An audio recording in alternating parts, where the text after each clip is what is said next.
하나님의 언약을 크게 보면 세 가지로 나눌 수가 있습니다. 그 가운데 첫 번째가 뭐냐면 행위 언약이에요. 행위 언약이란 뭐냐? 하나님이 그 태초의 인간과 맺은 최초의 언약이에요. 그때는 뭐 타락하기 이전이니까 사람들이 의와 거룩함이 있고요. 또 하나님을 아는 참된 지식이 있을 때예요. 그때 이제 첫 언약을 체결하시는데 그 언약의 내용은 단순한 거예요. 너희들이 선악과만 따먹지 마라. 하나님과 인간 사이에 그 순종의 증표인 선악과만 따먹지 않는다면 내가 다른 피조물들과 비교할 수 없는 특권과 자유를 줄게. 이것이 이제 그 처음의 언약이에요. 그 언약의 일 당사자는 삼위일체 하나님이시죠. 성부와 성자와 성령 하나님이시고 또 다른 한쪽은 인간이에요. 근데 뭐 그 창세기 2장 정도이니까 그때 인간이라고 하는 것은 하와도 없을 때예요. 아담밖에 없어요. 그러니까 아담이 온 인류를 대표해서 하나님 앞에 나와서 그 언약을 체결을 했다는 거예요. 그래서 그 언약에 순종하면 영생을 주고 또 그 언약에 불순종하면 사망과 저주가 찾아온다. 이런 건데 이 사망이라고 하는 것이 단순한 게 아니라 우리가 사망이라고 하는 것은 우리가 아는 것은 자연적인 사망이잖아요. 나이가 들어서 병들고 아무튼 늙어서 그 수가 다하여 죽게 되는 자연적인 사망. 그런데 여기서 이야기하는 사망은 그것만이 아니라 영적인 사망, 영원한 사망, 하나님과의 모든 관계가 단절되는 그와 같은 저주받은 상황이 되는 것을 말하는 거예요. 이 두 가지가 다 함께 있는 것이다. 성경에 그런 말씀이 있느냐? 여러분 한번 찾아보도록 하겠습니다. 창세기 2장 16절로부터 17절, 창세기 2장 16절로부터 17절 다 같이 시작. 여호와 하나님이 그 사람에게 명하여 이르시되 동산 각종 나무의 열매는 내가 임의로 먹되 또 선악을 알게 하는 나무의 열매는 먹지 말라. 내가 먹는 날에는 반드시 죽으리라 하시니라. 여러분 성경 말씀 가운데 분명히 있잖아요. 그런데 참으로 안타까운 일은 뭐냐면 저 순종이 참 어려운 순종 또 복잡한 순종 그런 것도 아닌데 아주 단순한 순종인데 그 동산에 수도 없이 많은 과일나무가 있고 그거 다 먹을 수가 있는데 그거 하나만 안 먹으면 되는 것인데 인간의 자유의지라고 하는 것은 어떤 양면성을 가지고 있다 하는 것을 느끼게 돼요. 자유의지라고 하는 게 좋잖아요. 안 그래요? 사람이 자유가 있어야죠. 자유롭게 생각하고 판단하고 행동하고 하는 것은 얼마나 놀라운 축복인지 알 수가 없어요. 그런데 이 자유의지는 양면성을 가지고 있다. 그래서 그것이 참되게 발휘가 되면 다른 사람을 유익하게 하고 인류에 큰 공헌을 하고 발전에 기여하게 된다. 하지만 그 자유의지가 잘못되면 똘끼가 있는 사람이 된다. 그리고 큰 화를 불러오게 된다 하는 것을 우리가 알게 돼요. 여러분 순종을 잘 하시기를 축복합니다. 그래서 순종하면 하나님의 축복. 옛날에는 그냥 복이라고 얘기했는데 요즘은 축복이라는 표현을 하도 많이 사용하니까 요즘은 동의어로 사용합니다. 그래서 아무튼 순종을 잘하면 하나님의 축복을 받고 또 불순종하게 되면 화가 있나니 저주가 임하게 된다. 그래서 여러분 다른 것은 나중에 영원한 시간 속에서 다 결정이 됩니다마는 우리가 현세적인 축복을 받느냐 받지 않느냐라고 하는 것은 뭐에 달려 있느냐? 뭐에 달려 있느냐? 하나님 말씀에 순종하는 것에 달려 있어요. 그 순종을 잘하는 사람은 삶이 형통해요. 그런데 불순종하게 되면 저주가 찾아오고 아무튼 그렇게 되어지는 것을 볼 수가 있어요. 우리에게 모든 성도들은 순종을 잘하는 성도들이 되어지기를 바랍니다. 그래서 현세적인 삶에서도 형통한 은혜가 있기를 바라요. 할렐루야. 그 다음에 두 번째로 보면 뭐가 있느냐? 구속의 언약이 있다. 구속의 언약. 자, 첫 번째 행위 언약을 통해서 사람들이 다 죄 아래 이제 놓여지게 되었잖아요. 그리고 저주를 받는 비참한 상황이 되었잖아요. 그런데 하나님이 그 모든 것을 다 아시고서 그 만세전에 하나님이 그 인간을 구원하시고자 하는 계획을 세우셨다. 그 구속의 계획을 세우셨다. 그게 이제 뭐냐? 우리가 지난 시간에 배웠던 구속의 언약이라는 거죠. 제가 여러분 세 가지 언약을 지금 쭉 정리하고 있는 거예요. 그거 한 가지 한 가지만 해도 벌써 몇 시간을 해야 돼요. 그런데 아무튼 제가 짧게 정리할 테니까 오늘 귀한 저녁에 여러분들이 잘 정리가 되어지기를 바랍니다. 그래서 이제 그 두 번째 언약은 구속의 언약인데, 이 구속의 언약에서는 사람들의 자리가 없어요. 사람들의 자리가 없어요. 그래서 성부와 성자와 성령 하나님께서 그런 구속의 언약을 체결하시고 그것을 성취해 가십니다. 그래서 이 구속의 언약에서는 이 당사자가 달라져요. 당사자가 한쪽은 누구냐? 성부와 성자와 성령 하나님을 대표해서 성부 하나님이, 또 당사자는 인간이 절대로 그 하나님 앞에 나아갈 수도 없고 하나님 앞에 뭔가를 요구할 수도 없기 때문에 당사자가 그 인간이 되지 못하고 하나님께서 택하신 자, 하나님께서 구원하시기로 작정하신 자, 그 사람들을 대표해서 성자이신 예수님께서 당사자가 되셔서 나오신다는 거예요. 우리가 잘 알고 있는 것처럼 성부 하나님은 성자 예수님에게 구원에 필요한 모든 것들을 제공하시고, 또 성자 예수님은 어떻게 그 타락한 인간들 가운데 택하심을 받은 자들을 구원하시기 위하여 모든 죄값을, 또 모든 죄짐을, 모든 죄의 책임을 예수님께서 다 짊어지셨도다. 여러분, 이것이 두 분 사이에서 일어났던 언약이라는 거죠. 성경에 그와 같은 내용이 있느냐? 요한복음 3장 16절에 있는 말씀을 보겠어요. 요한복음 3장 16절. 다 같이 시작. 하나님이 세상을 이처럼 사랑하사 독생자를 주셨으니 이는 그를 믿는 자마다 멸망하지 않고 영생을 얻게 하려 하심이라. 할렐루야. 그래서 성부 하나님과 성자 예수님 사이에 그런 언약이 체결되어지고 성취가 되었다라고 하는 거예요. 여러분, 우리가 너무너무나 감사한 것은 뭐냐면 성부 하나님이 성자 예수님에게 그 모든 구원에 필요한 것들을 다 제공해 주셨다는 거죠. 성육신할 수 있도록 하셨고, 또 십자가에서 예수님께서 피를 흘리실 때 누구든지 어떤 사람이든지 어떤 죄를 저질렀든지 간에 다 그 십자가에 달리신 예수님을 믿기만 하면 죄사함을 받을 수 있도록 하나님께서 인정해 주셨다는 거죠. 그리고 부활하게 하시고 승천하게 하시고 성령을 우리 가운데 보내오셔서 우리의 마음의 문이 열리게 하시고 다 누구든지 구원의 자리로 나갈 수 있도록 그렇게 하셨다는 거죠.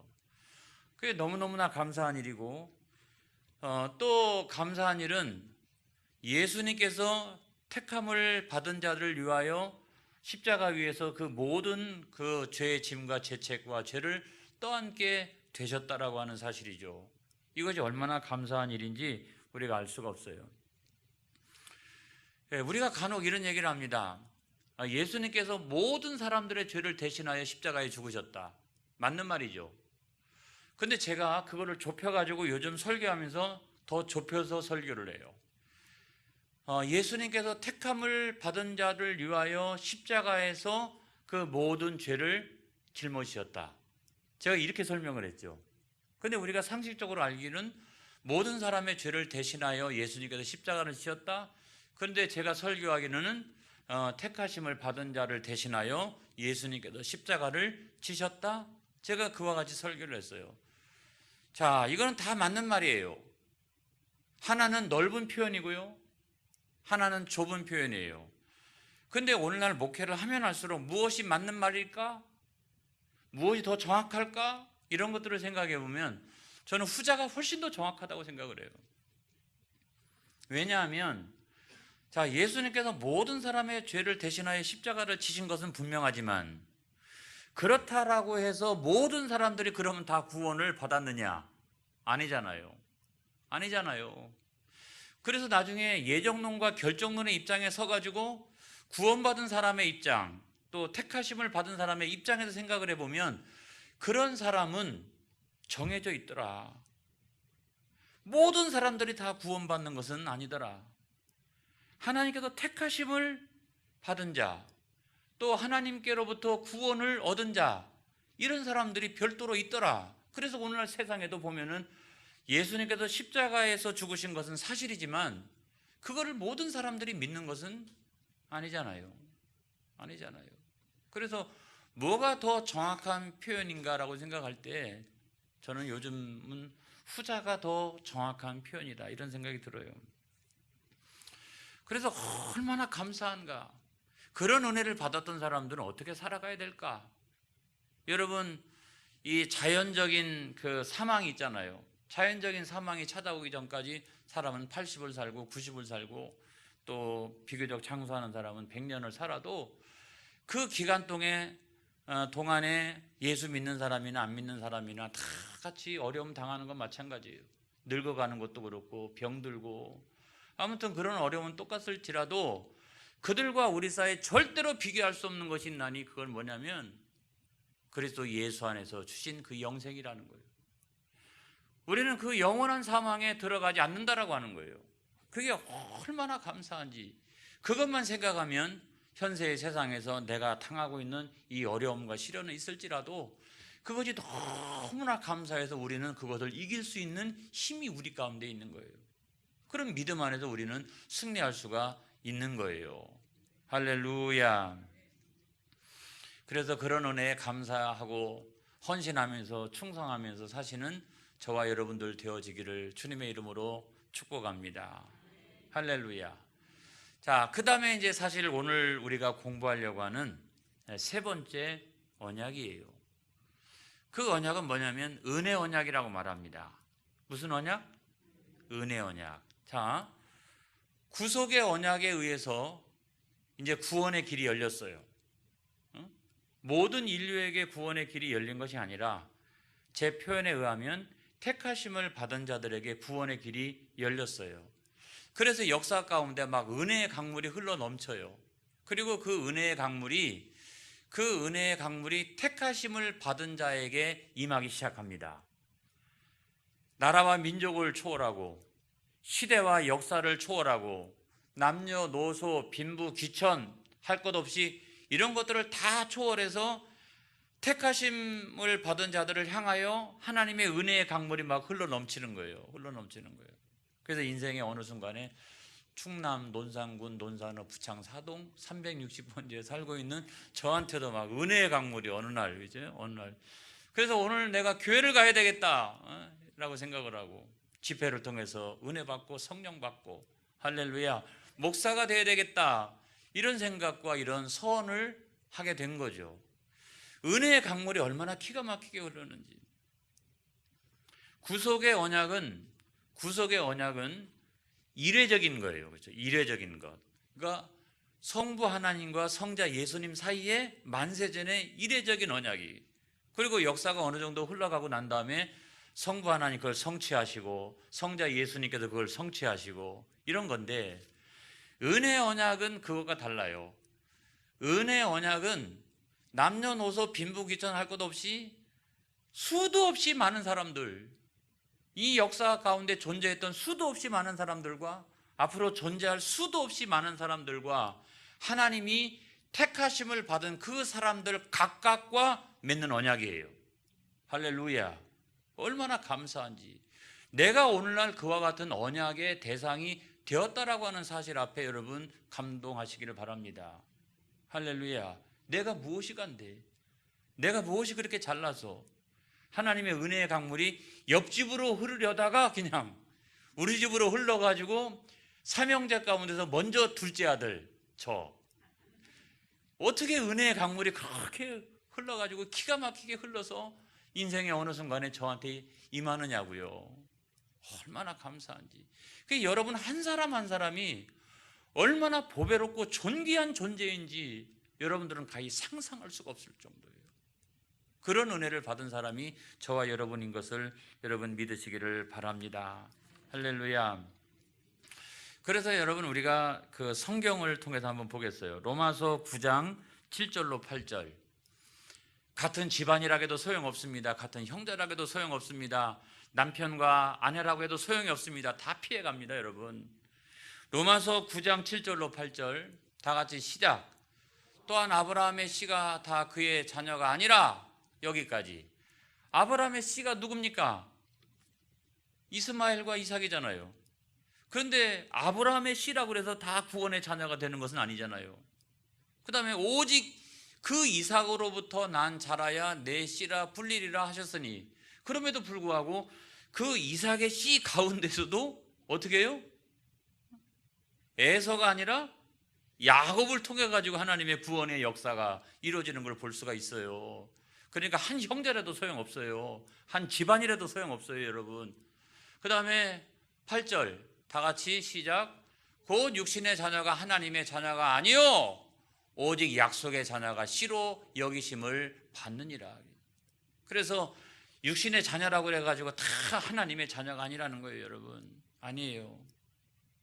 하나님의 약속의 자녀라야, 하나님의 약속의 자녀라야 구원의 자녀가 된다는 사실을 여러분 믿으시기를 바랍니다. 그 다음에 히브리서 9장 15절 다 같이 시작. 이로 말미암아 그는 새 언약의 중보자시니 이는 첫 언약 때에 범한 죄에서 속량하려고 죽으사 부르심을 입은 자로 하여금 영원한 기업의 약속을 얻게 하려 하심이라. 부르심을 입은 자, 부르심을 입은 자. 근데 문제는 뭐냐면 하나님은 알고 계시는데 우리는 모르는 게 있어요. 택하심을 받은 자가 우리는 누군지 몰라요. 구원을 얻을 자가 우리는 누군지 몰라요. 근데 하나님은 다 알고 계신다는 거예요. 이래서 저 사람은 구원받았겠거니 라고 생각했는데 그렇지 못하는 사람이 있고, 이런 사람은 정말 저주받은 사람이야 라고 생각했는데 하나님의 은혜의 강물이 그 사람에게 이를 수도 있는 것이고, 그래서 하나님의 구원의 자녀, 하나님의 택하심을 받은 자, 이거는 부르심을 받은 자는 어떻게 이것이 흘러갈런지 우리는 모르고 하나님만이 아신다는 거예요. 그런데 여러분 거기서 세 번째로 중요한 것이 하나 있습니다. 웨스터민스터 신앙고백서에 의하면 이런 내용이 있어요. 제가 한번 천천히 한번 읽어볼게요. 좀 긴 내용인데 이걸 영상에 올릴 걸. 근데 아무튼 천천히 한번 읽어볼게요. 사람이 타락함으로써 스스로 행위 언약에 의한 생명을 얻을 수 없게 되었으므로 하나님은 둘째 계약을 맺기를 기뻐하셨으니 이것이 보통 은혜 언약이라고 부르는 것이다. 자, 우리가 언약을 생각할 때 행위 언약이 첫 번째, 두 번째는 구속의 언약이 두 번째, 세 번째는 은혜 언약이 세 번째라고 생각하는데 웨스터민스터 신앙고백서에서는 이 은혜 언약이 두 번째래요. 왜 그랬을까요? 여러분, 하나님과 인간 사이에 맺은 언약은 이것이 두 번째예요.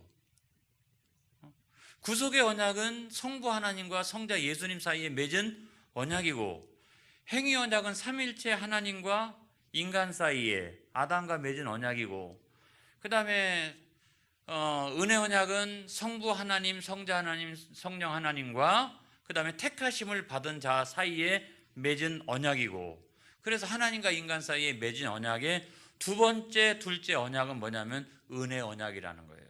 은혜 언약이라. 이거는 모르셔도 되겠어요. 자, 그 다음에 중요한 것이 나와요. 하나님께서는 이 언약의 기초에서 예수 그리스도로 인하여 값없이 생명과 구원을 죄인들에게 주시게 되었고, 할렐루야, 이건 맞는 말씀이죠. 근데 그 다음에 죄인들에게는 예수 그리스도에 대한 믿음을 요구하시었고, 이것이 중요하다는 거예요. 자, 다시 한번 읽어보겠어요. 예수 그리스도로 인하여 값없이 생명과 구원을 죄인들에게 주시게 되었고, 죄인들에게는 예수 그리스도에 대한 믿음을 요구하시었고, 이로써 저희로 구원을 얻게 하셨다 라고 웨스트민스터 신앙고백서는 우리에게 이야기하고 있어요. 무슨 얘기예요? 예수님은 십자가 위에서 죄인들의 죄짐을 다 떠안으셨고, 그 다음에 우리가 구원에 이르기 위해서는 죄인들은 어떻게? 그 예수 그리스도를 믿는 믿음으로써 구원이 이루어진다는 거예요. 할렐루야. 그럼 우리가 간혹 찬송가 가운데 아무 공로 없이 우리가 구원함을 받았다라고 하는 그런 찬송가가 있잖아요. 그걸 통해 가지고 우리가 그냥 아무 공로 없이 구원받는 것은 사실이지만, 그럼에도 불구하고 우리가 비행위적인 것, 비공로적인 것, 그것은 하나님께서 우리들에게 요구하신다는 거예요. 하나님이 내가 너를 구원할 테니까 돈을 얼마 가져와, 아니면 너 어떤 행동을 해야 돼, 이런 것들을 요구하지 않으셔요. 그래서 우리는 공로 없이 구원을 받아. 공로 없이 구원을 받는데, 하나님이 그런 행위나 공로 외에 비공로적인 것을 우리에게 요구하신다는 거예요. 그것이 뭐냐면 믿음인 줄로 믿습니다. 믿음은 요구하신다. 너희들이 최소한 그와 같은 하나님의 사랑과 예수님의 십자가의 공로, 그 은혜는 너희들이 믿어야 된다는 거예요. 그래야 어떻게? 구원이 이로써 이루어진다는 거예요. 할렐루야. 그래서 여러분, 우리에게는 반드시 믿음이 있어야 되는 거예요. 믿음이 있어야 되는 거예요. 다른 거 없더라도 반드시 믿음이 있어야 돼요. 그래서 우리의 믿음은 구원에 이르게 해요. 이렇게. 구원은 믿음의 대상이신 예수님이 나에게 주세요. 그렇지만 믿음은 뭐냐면 구원이신 예수님을 향하여 나아가도록 우리를 인도해 주세요. 그러므로 내가 믿음이 없다라고 하면 말이 되겠어요? 최소한의 조건, 이 은혜 언약의 최소한의 조건이 뭐냐면 그 구원에 이르는 믿음이라는 거예요. 여러분, 그런 믿음 가지시기를 주님의 이름으로 축원합니다. 자, 그 다음에 그런 믿음이 진짜 믿음이냐 가짜 믿음이냐라고 하는 것을 어떻게 알 수가 있느냐? 그거는 순종을 통해서 알 수가 있다. 순종하지 아니하면 그 믿음은 가짜 믿음이요, 순종하면 그 믿음은 진짜 믿음이다. 여러분, 성경에 있어요. 요한일서 5장 1절로 2절에 있는 말씀에 있습니다. 요한일서 5장 1절로 2절, 그 두 가지 내용이 다 있어요. 다 같이 시작. 예수께서 그리스도이심을 믿는 자마다 하나님께로부터 난 자니, 또한 낳으신 이를 사랑하는 자마다 그에게서 난 자를 사랑하느니라. 두 번째로, 우리가 하나님을 사랑하고 그의 계명들을 지킬 때에 이로써 우리가 하나님의 자녀를 사랑하는 줄을 아느니라. 그래서 우리에게 두 가지가 중요한데, 하나는 가장 중요한 것은 믿음이고, 그 믿음이 진짜냐 가짜냐라고 하는 것을 분별하는 것은 순종하는 것을 보면 우리가 알 수가 있다. 이것을 여러분, 성경이 말씀해 주고 있는 거예요. 이와 같이 은혜 언약을 받은 사람은 어떤 축복을 받게 되느냐? 첫 번째로 가장 중요한 것은 하나님의 자녀가 되는 축복을 받는다. 이걸 믿으시기 바랍니다. 자, 히브리서 8장 10절의 말씀을 또 보겠어요. 히브리서 8장 10절의 말씀 시작. 또 주께서 이르시되 그날 후에 내가 이스라엘 집과 맺을 언약은 이것이니 내 법을 그들의 생각에 두고 그들의 마음에 이것을 기록하리라. 나는 그들에게 하나님이 되고 그들은 내게 백성이 되리라. 여러분, 이런 표현들은 성경에 수십 번 나옵니다. 여러분, 나는 그들에게 하나님이 되고 너희들은 내 자녀가 되리라 라고 하는 표현은 수십 번 나와요. 그런데 하나님의 자녀가 되는 축복이 뭐냐? 여러분, 그 가운데 하나가 현세적인 축복도 있어요. 현세적인 축복. 그런데 우리가 이야기하는 현세적인 축복은 세상 사람들이 이야기하는 오복과 달라요. 그런 복이 아니에요. 무조건 성공하고 예수 믿으면 병들지 않고 잘되고 승리하고 그렇게 되어지는 것이 아니에요. 우리 기독교가 이야기하는 현세적인 축복이라고 하는 것은 어떤 거냐면 영적인 축복으로부터 나오는 현세적인 축복이에요. 내가 가난한데도 그걸 이길 수 있어요. 내가 병들었는데도 병과 맞서 싸울 수 있어요.